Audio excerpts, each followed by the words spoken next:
Proposition 53, the no blank checks bill of 2016, also known as voter approval requirement for revenue bonds exceeding $2 billion.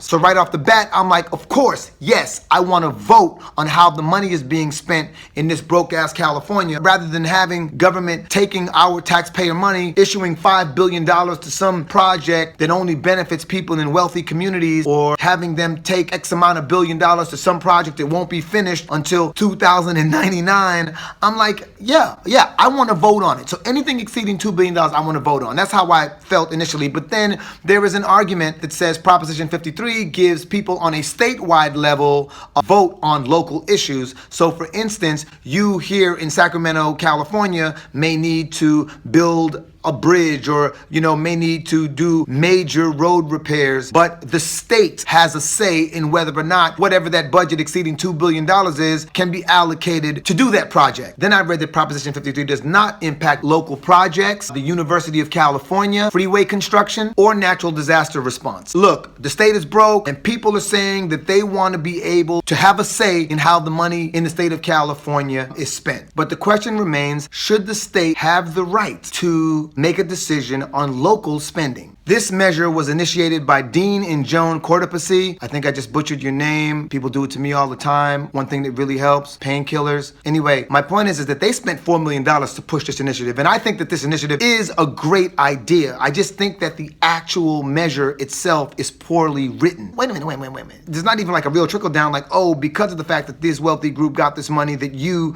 somehow benefit from it as a blue collar worker, when we all know that California is notorious for illegal labor. If we were dealing with a state that has always ran on a moderate level of fair funding and revenue bonds being distributed fairly throughout all communities, that would be one thing. But the truth of the matter is, California is in a state of emergency. It has been subjected to so much corruption that you can't take a moderate stance when you're standing in the middle of a storm. And we are in a storm. And because of that, I'm going to vote yes on this bill. As drastic as it sounds, and as big of an impact as it may have, we do need transparency in the way that our money is spent, and we need a say in it. I honestly believe this bill would work much better if it were imposed upon local government as well, but it's not perfect. I'm going to take it as it is because at least it's a step in the right direction. And like I said, we're not in some kind of like moderate situation. No, these are drastic times. Okay, I'm gonna just tell y'all the truth. You know what my concern is? I don't want the state issuing revenue bonds to build more prisons. That's my bottom line. I have an agenda,